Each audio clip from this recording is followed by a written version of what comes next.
Good evening. My name is Julia Rady. I'm the chair of the Toronto Preservation Board. We have quorum, so I'm now calling meeting 16 to order. Welcome, everyone. Thank you for being here on a Wednesday night.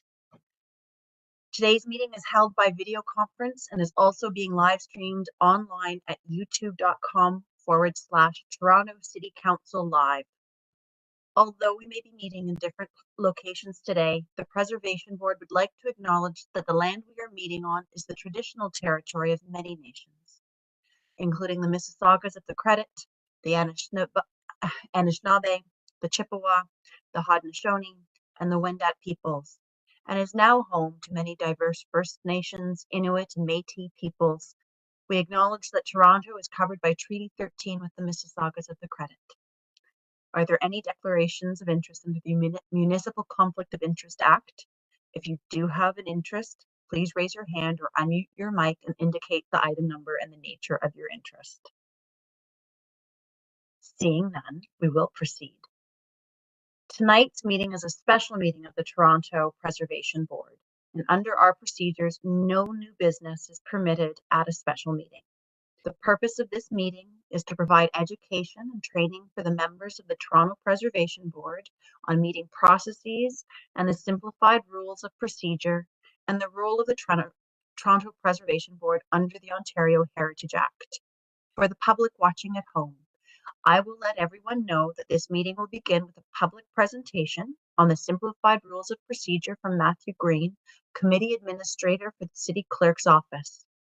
Following that, the meeting will recess and resume in closed session for the purpose of education and training of the members of the board, as permitted by the City of Toronto Act. Are there any questions before I begin? Then I'm going to turn it over to Matthew Green. Thank you very much. And in the interest of time, I'll get going right away. Here's my thing, though. I don't often share my screen, so let's see if we can make this work. There we go. And hopefully. Okay, I think we got it. Okay, can everyone see that?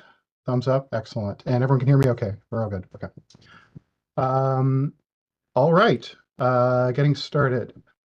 I promised my colleagues in the Heritage Planning Department that I'd stay on time. So I've got my my phone here.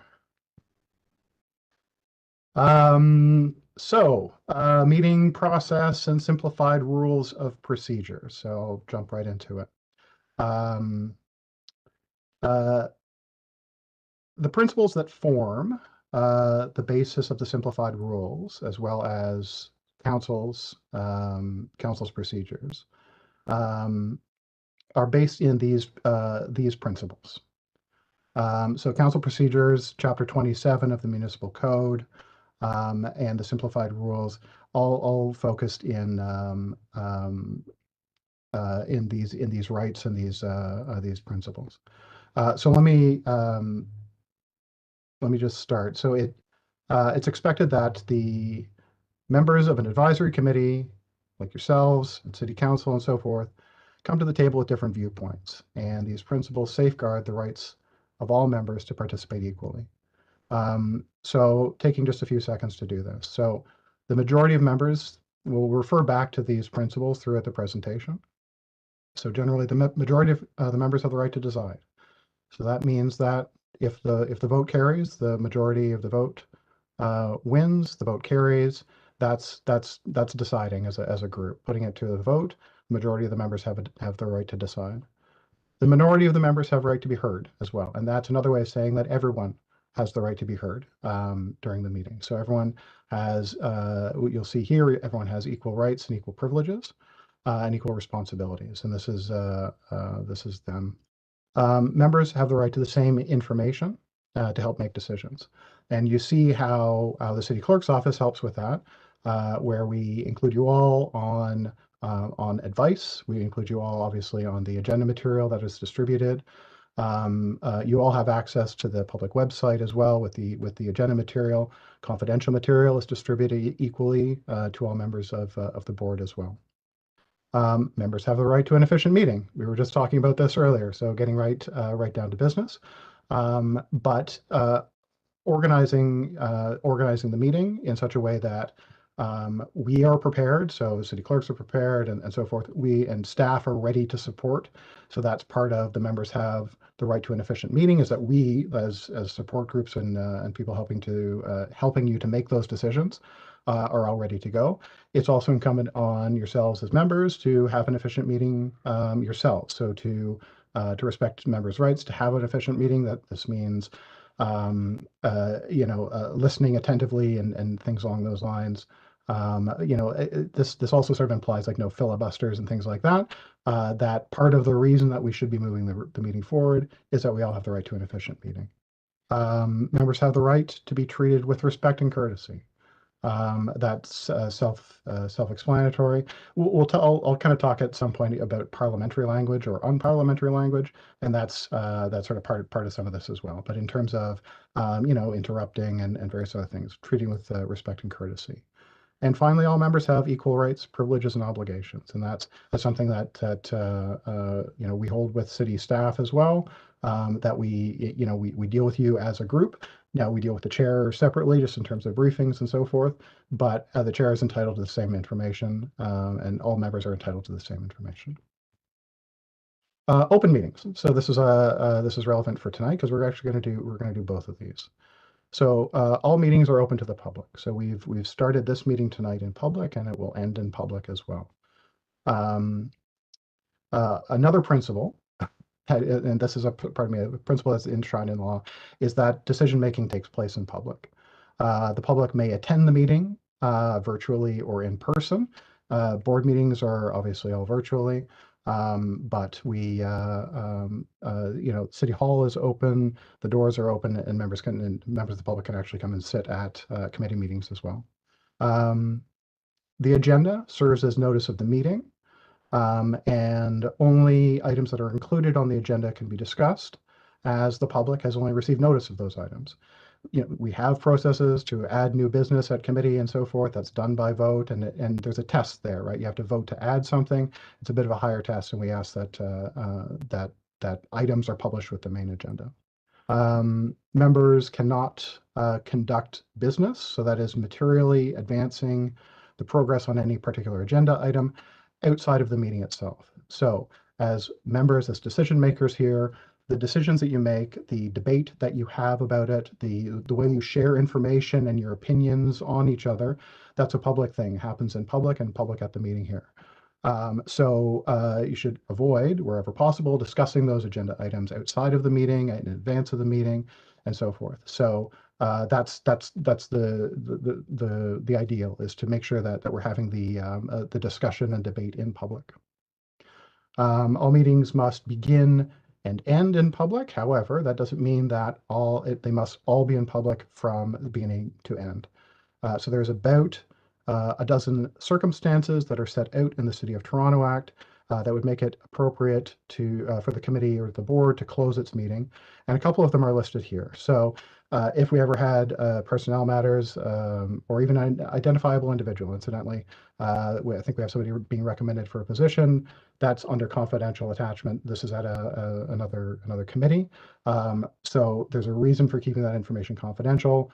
And then there needs to be a recommendation about how to reveal that. This is about closing the meetings itself. So what we're going to do later tonight or later this evening is to close the meeting for the purpose of training and educating the members. So it's one of the reasons that we can close the meeting, and we're doing exactly that tonight. Okay. And we get to Julia. Whole slide just for Julia. The role of the chair and essentially the vice chair as well. So the chair presides at the meetings,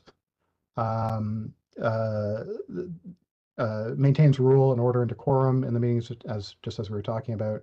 The chair makes procedural rulings, and there's we can talk more about procedural rulings, but there will be times in a meeting when there needs to be a decision, and essentially to move forward, and that's we'd call that a ruling. Determines the order of questioning and speaking. So keeping a speakers list, people indicating they want to speak, and then they're sort of next on the list, sort of in the order that they've indicated. The chair will rule, often with advice of staff, on whether motions are in order or not. So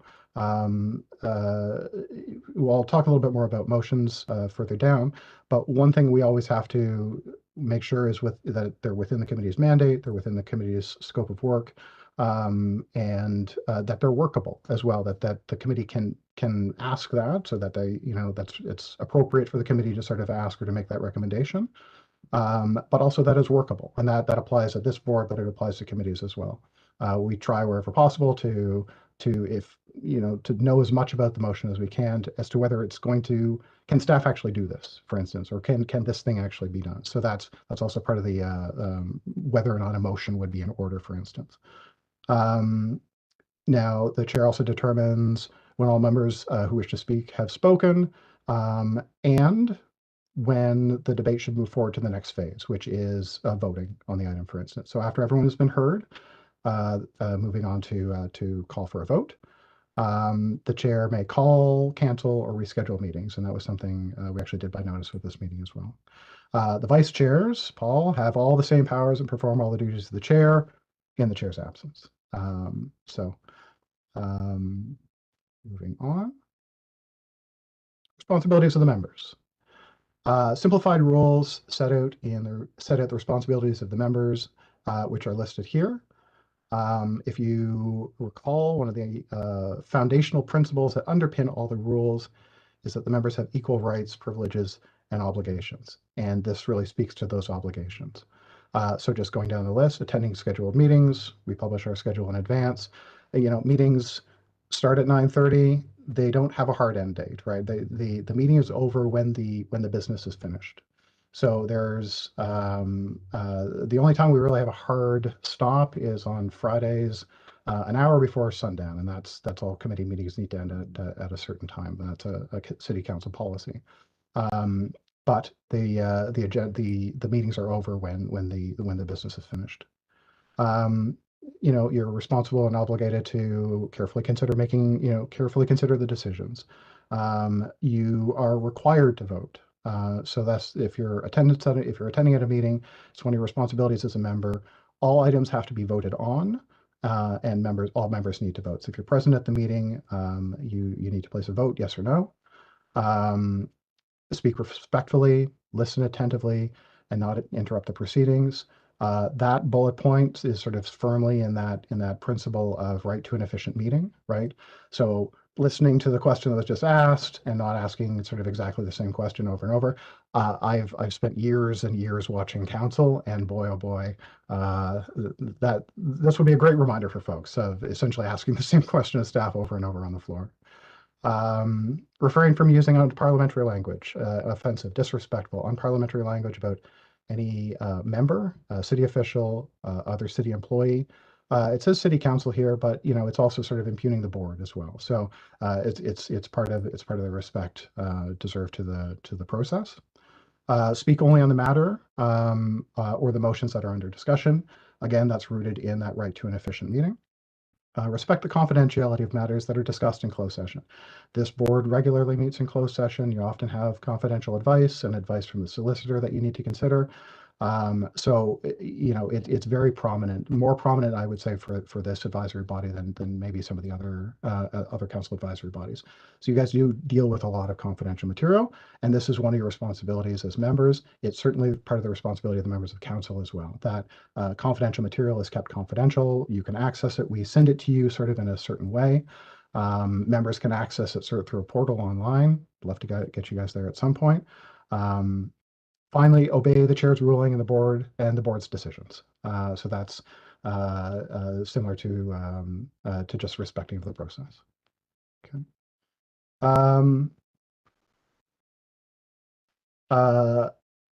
Okay. The order of business at a meeting. There is an order of business that you'll see on every agenda. We lay out the agenda items that are on there. The chair will call for confirmation. This is at the start of the meeting. The chair will call for confirmation of the minutes. We didn't do that today. We only approve. We need a regular meeting. We will at each regular meeting we approve the minutes from the previous one. We won't approve the minutes at the special meeting. We'll do it at the next regular meeting. So that we'll actually approve two sets of minutes then. You will have had an opportunity to review the minutes online before we do that. Once we can, just start moving my screen all the way, there we go. The chair calls a meeting to order once quorum is present. We've seen that tonight. We do the minutes, and then the committee considers one item at each time. What we normally do is we have our agenda run through. The chair will read off each of the items and ask if anybody wants to hold them. If not, generally the board puts that to a vote, or the chair calls for a vote right away. And often, if there's no questions, if there's no presentations, and especially if there's no speakers on the items, you can dispose of the items on the rundown. At the end of the meeting, once the agenda is complete, we don't need a motion to adjourn. Once the business is complete and we've confirmed that that is true, then the meeting can end, and then we just essentially all say goodnight.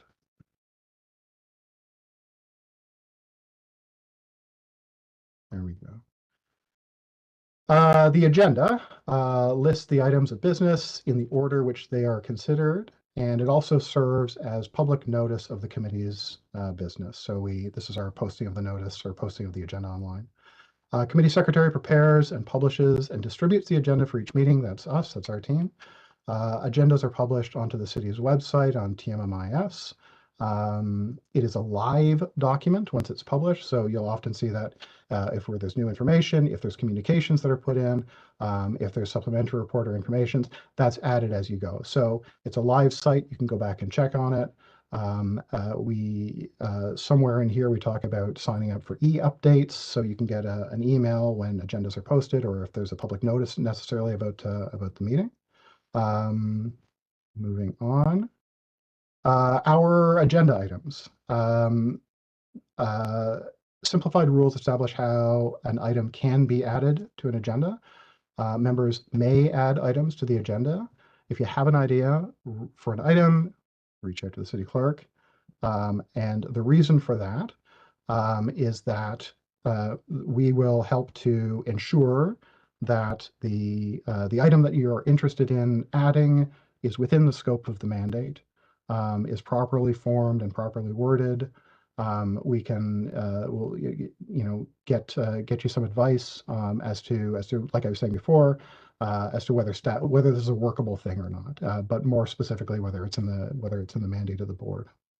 On agenda items themselves, if you've ever wondered what all the letters and numbers are for. So all of the city's agenda, we have several different committees and boards. I think we were up to about 70 of them at one point, including city council. The first two letters are our committee code. So PB is the preservation board. The next number is the meeting number, and then the agenda. So we have PB 17.1. That's the agenda item that we're on right now. 17th meeting of the preservation board, and it's the first agenda item. Many items are relevant to the entire city. Some items are ward specific. Most of your items are ward specific and are about a specific address as well. So you will often see the ward number listed in the agenda. If it says ward all, it's often just it's either something that impacts the entire city. And I think of an example of that, we had the Bill 23 update not too long ago was likely listed as ward all, because it's sort of about the impact on the city. Most of the items that go through standing committees and so forth are ward all as well. Most of the board's agenda items originate with a staff report.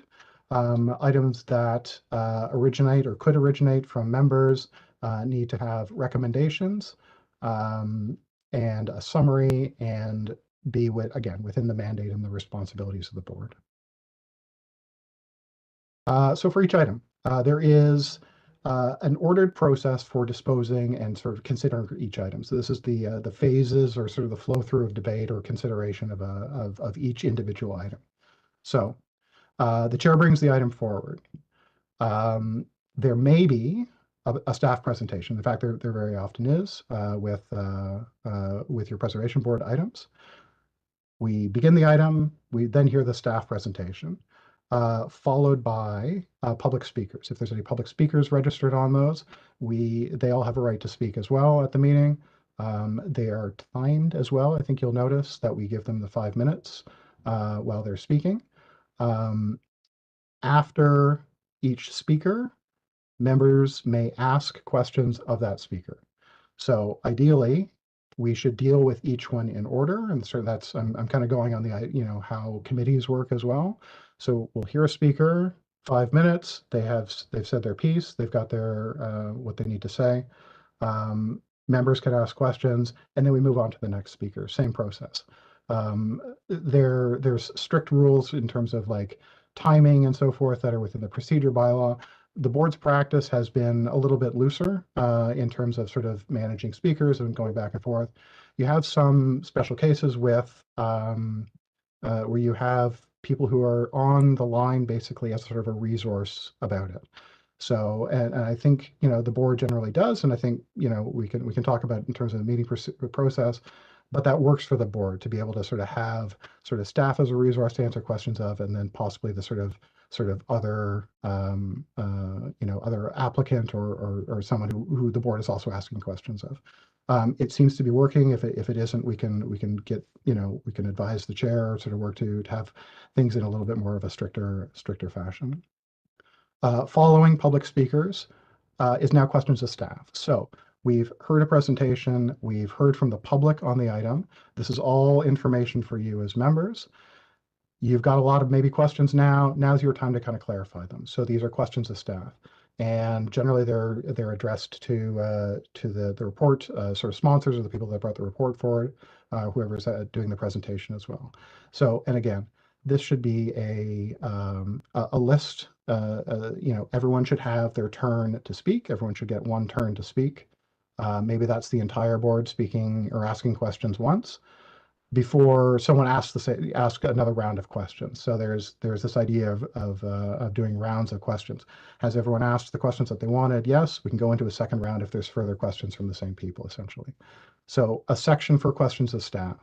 So following all of that is essentially what we have here is make remarks and move motions. That's ultimately the debate. That's the consideration of the item. So that's the time you've heard everything. You've heard the presentation, you've read all the materials, you've got the advice from staff, you've heard from the public as well. Now this is sort of the decision-making time. So this is where members of the board will speak, can possibly move motions if they are trying to move amendments or adding something to it. But this is 5 minutes per speaker is generally the rule at committee. You need to move your motion during that time. And this is again where it's equal rights for equal members. So everyone has access to the same amount of speaking time to use. And then finally, the vote on everything. So if there's multiple motions moved, the clerk will put them into a logical order, and motions are voted on. And of course, that motion to adopt the item or to amend it or to adopt as amended, that's our final vote on the item as well. Of all of the things that are here on this list, only the first and the last really need to happen. So we need to bring the item to the floor. The chair does that. We're going to consider this item now. If there's no speakers, if there's no questions, if there's no presentation, or we don't want to hear it, you can call for a vote on it, and that item is disposed. So anywhere from essentially that off the top of the order paper to a really structured debate on an item. So I'm going to take a quick look at my time. Sorry.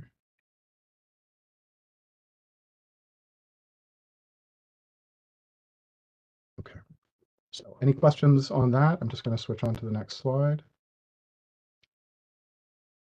Advisory bodies giving advice. This decision body or the board makes recommendations to City Council. It's how you give your advice to City Council. Advisory bodies writ large do that. So it is it's through your decisions at this committee that you're fulfilling your role as a council advisory body. As such as well, the committee must make a decision on every agenda item. So you can't skip one, and you have to do something with it. So if you need to defer it, we'll talk about that in a second. But that's part of the responsibilities is making a decision on each. So that's a vote on each item. I think we've had at least one that have gone without recommendations or something, and that was on a tie vote. But for the most part, it's you're voting on each item. A recommendation that requires some action by city officials or by City Council needs to be first considered by the appropriate standing committee. That's another way of saying the board can't really direct staff. You can't really sort of come up with or direct the chief planner to go off and do something. Even at committee, a thought like that, like to go off and to have the general manager or something go off and actually build a program or to do something, that all needs to be considered by council. So committees and boards don't really direct staff on their own. City council really directs staff. And this board, again, is giving advice on its mandate, on the reports that are coming forward to city council. And then you see that your advice on the heritage side of it goes along with a planning report, often with heritage elements, to community councils, to the planning and growth, or pardon me, that's ages ago, planning and housing committee, and sometimes directly to city council as well. It doesn't go on its own. It is sort of connected as advice to advice from committee, essentially. Okay.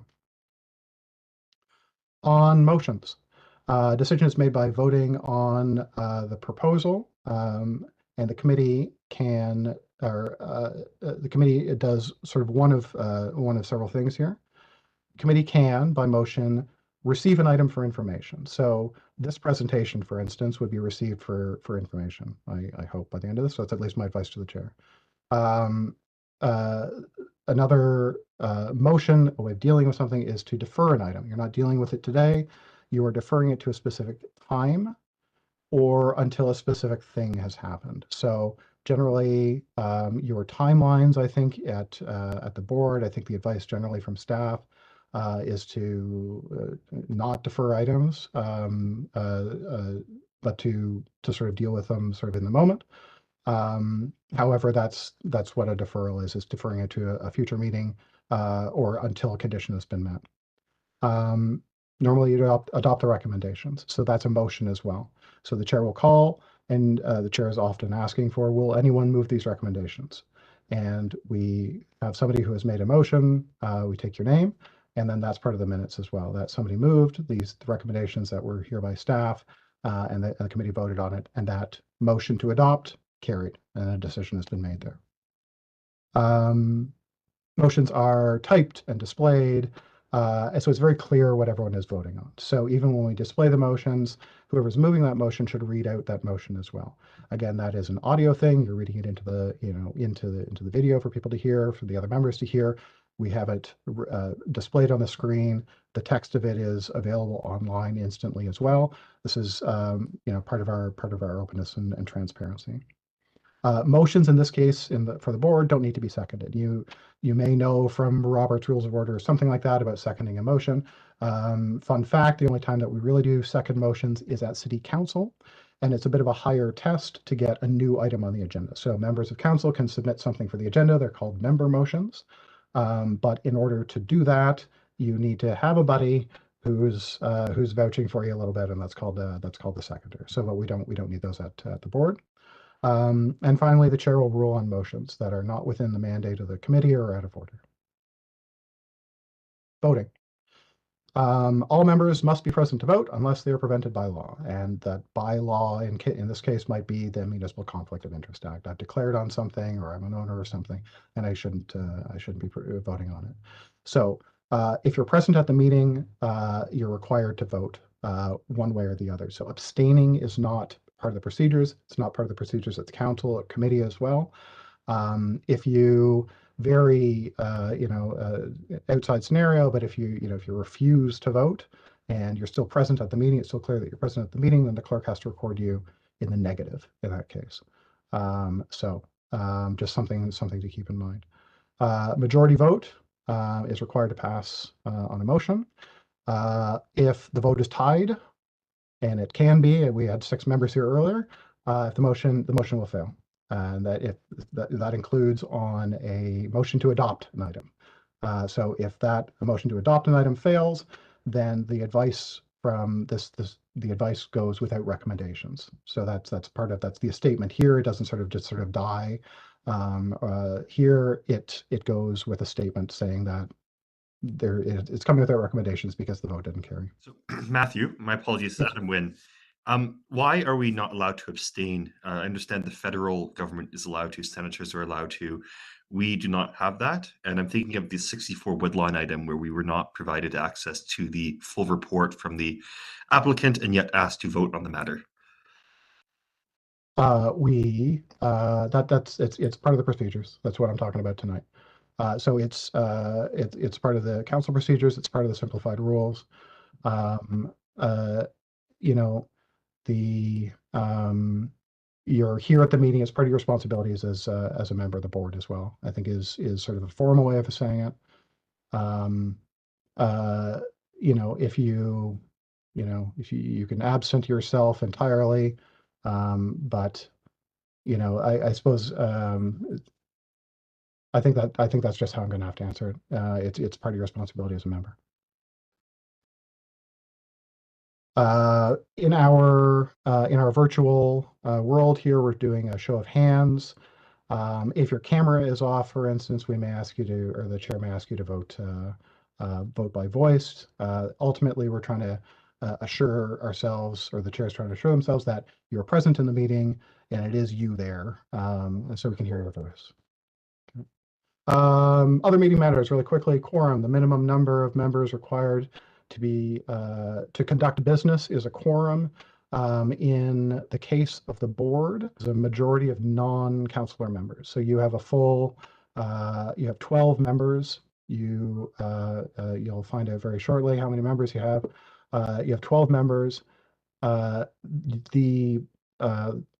terms of reference or the composition for this board is that quorum is a majority of the non-council members. So Councillor Candoval, if he's here, does not count for quorum. If there's no quorum present, the meeting can't take place. If you lose quorum in the middle of the meeting has to end. So we will do a roll call, sort of take a bit of time and see if we can, if we're going to get quorum back. But ultimately, we would call the roll, and if there isn't quorum present, then we would have to end the meeting. Things that have been dealt with would still be sort of marked as adopted and so forth. Anything that hadn't been dealt with by that point fully would be marked as no quorum and would be transferred to the next open agenda. So it's not quite a deferral, but it sort of failed a little bit.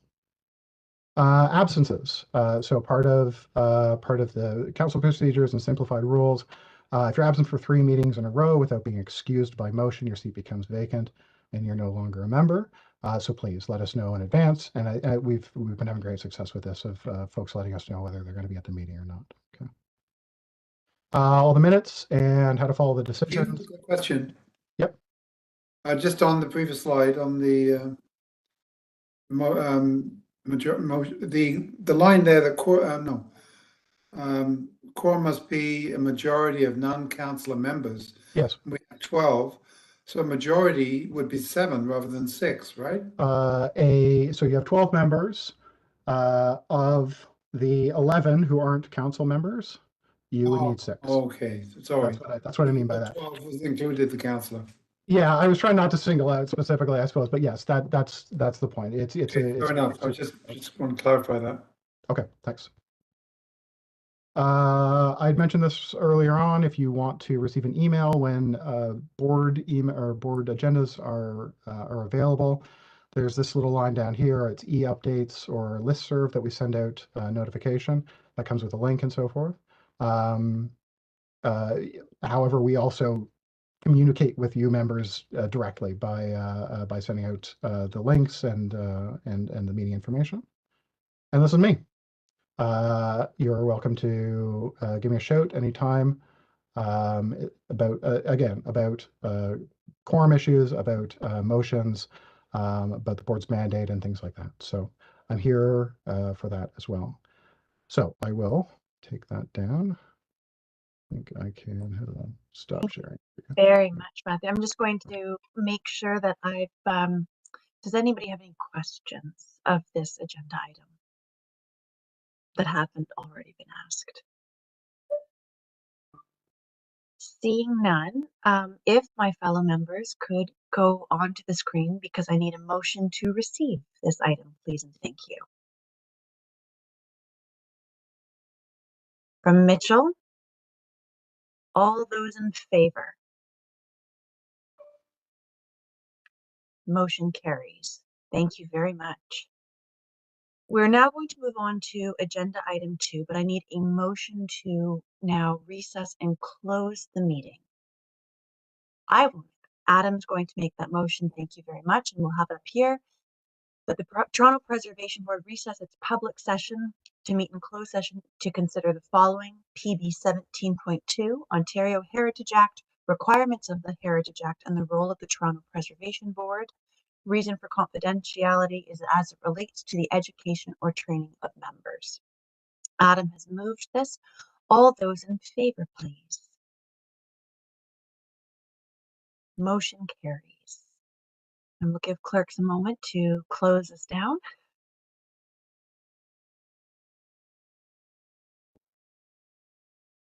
Streaming again, we're recording again. Our graphic is down, and you can proceed with your public session. Perfect. Unless there's further discussion, can I have a motion to receive the report that we have just heard? Paul, thank you very much. Sorry, Madam Chair. Yes, sorry. To receive the item. To receive the item. Thank you. It's 9:19. I've been up for a while. We all have. All right, Paul, a motion to receive the item? Perfect. All those in favor? Thank you. Motion has been passed. Item has been received. Thank you so much, everyone.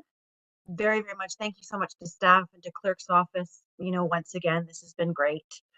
Have a great night. The meeting is adjourned.